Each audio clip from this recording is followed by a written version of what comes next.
We left off yesterday about discussing the Beracha, that we hold the Sephardi minhag based on most of the Rishonim, that all the brachot we make are over la'asiyatan, like the Gemara says in Pesachim. You first make the bracha and then you do the mitzvah. And that's how we hold also when it comes to lighting Shabbat candles.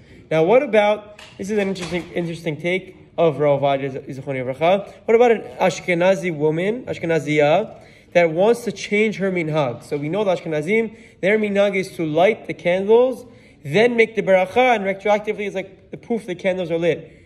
So what if she wants to go like most of the Rishonim, most of the history of the Jewish, of the medieval Jewish Chachamim, where almost everyone says to make the beracha, then do the mitzvah.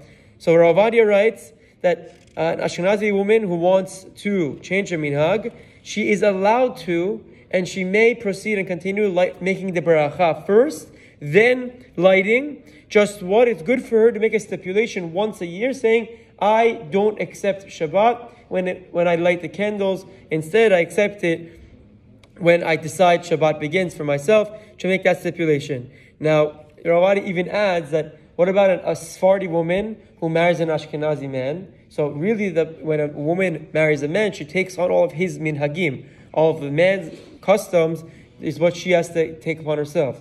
Rav Ovadia explains that in this case, however, because the halacha is so important, and it's probably, or maybe, God forbid, a safek beracha levatala, a bracha in vain, the Sephardi woman who marries the Ashkenazi man must, he doesn't say can, he writes, she must continue to make the bracha like the Sfaradim, and first make the bracha, then light the Shabbat candles, because we don't want her, God forbid, enter the issue of God of safek bracha levatala.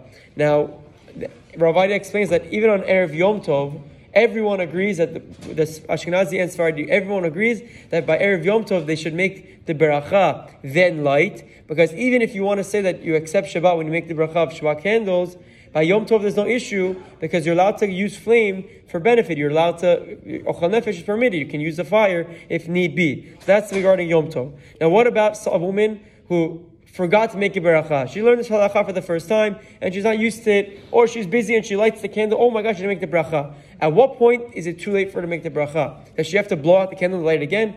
Halacha explains as follows. Rav Ovadia writes that if she had not yet concluded lighting her candle, so let's say she's lighting 2, or however many children are in her house, or 7, whatever her minhag is, if she still has one more candle at least to light, before she lights the last candle, stop, make the beracha, and then light the last candle, and it's still considered over la'asiyatan, making the bracha before doing the mitzvah. However, if she accidentally lit all of her candles and no longer has any candles to light, she shouldn't make a beracha, and don't worry, she still fulfill the mitzvah, because we know the bracha is ena me'akevet. Making a bracha doesn't supersede and doesn't prevent you from fulfilling the mitzvah. So if she did the mitzvah already and forgot to make the bracha, next week she'll make the bracha and do it in accordance to halacha. Have a wonderful day.